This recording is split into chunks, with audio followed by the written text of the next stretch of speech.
எவ்வளோ அழகா saree கட்டி இந்த திருவிழாக்கு அப்படி போறாங்க, நான் மிஸ் பண்ணிட்டேன், சித்தப்பா போனாங்க, சித்தி போனாங்க, எவ்வளோ அழகா போஸ்ட் பண்ணியிருந்தாங்க, இது மட்டுமா இவ அங்க ஹனிமூனுக்கு போனா, இங்க பேபி ஷூட்க்கு இப்படி போய் எடுத்தாங்க அப்படின்னு சொல்லிட்டு அதை பார்த்துட்டும் நமக்கு இந்த மாதிரி எக்ஸ்பீரியன்ஸ் நடக்கவே இல்லையே, நம்ம லைஃப்ல இதெல்லாம் நடக்காமையே போயிருமோ, இதெல்லாம் அனுபவிக்காம நம்ம செத்து போயிருமோன்ற ரேஞ்சு கூட சில பேர் ஃபீல் பண்றது உண்டு. இதுக்கு பேர் ஃபியர் ஆஃப் மிஸ்ஸிங் அவுட்னு சொல்றது. சோஷியல் மீடியா பிளாட்ஃபார்ம்ஸை நிறைய ஸ்க்ரால் பண்ணி பார்த்துட்டே இருக்கிறப்போ we feel that we are missing out all these things.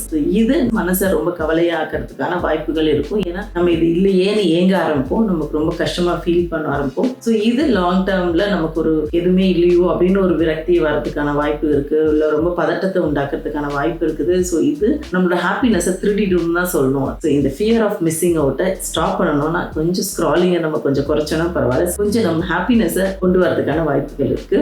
நம்மளோட ப்ரையாரிட்டிஸ் என்னன்றதையும் நம்ம பார்த்துட்டோம்னா தென் இந்த ஃபியர் ஆஃப் மிஸ்ஸிங் அவுட்லேருந்து நம்ம எஸ்கேப் பண்ணிடலாம்.